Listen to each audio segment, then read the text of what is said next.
Trending updates at rumor.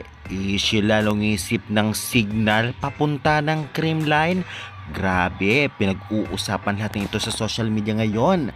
Yan ang ating pag-uusapan kung totoo nga ba ito. Kaya before that guys, please nakikiusap ako. Huwag niyong kalimutan mag-like, comment, and subscribe and pa-hit the notification bell for more PBL UAAP valuable updates dito sa Pilipinas. Maraming salamat sa support, pa-like and share na rin, and avail na kayo ng ating product Creamline Chocomocho t-shirt at Alas Filipina t-shirts. Basta gamitin ang aking link ay may discount ito. Maraming salamat again.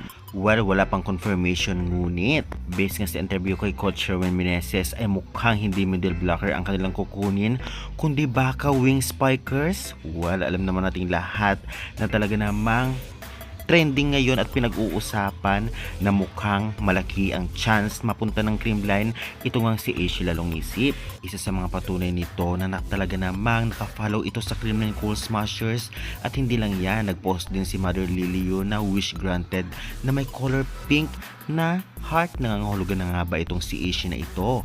Well, makikita rin natin na marami din siyang pinalo ng mga Creamline players at syempre Creamline page at iba pa.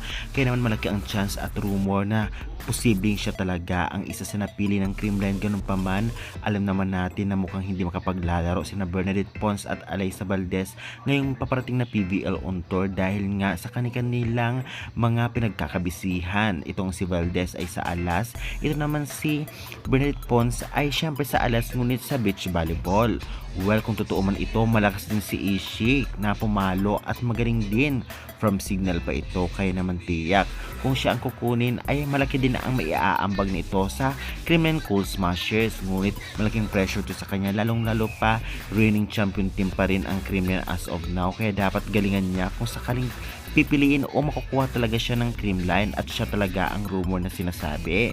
Ganun pa man, malaki ang chance na talagang mapunta siya sa Creamline, ngunit rumor pa lamang ito. Wala pang confirmation galing sa mga management at aabangan natin yan dahil medyo malayo-layo pa naman ang PBL, ay may mga pasabog pa soon. Kaya guys, sa tingin nyo bagay kaya siya sa Creamline?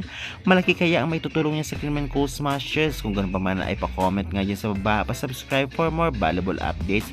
Maraming salamat sa support, pa-like and share na rin.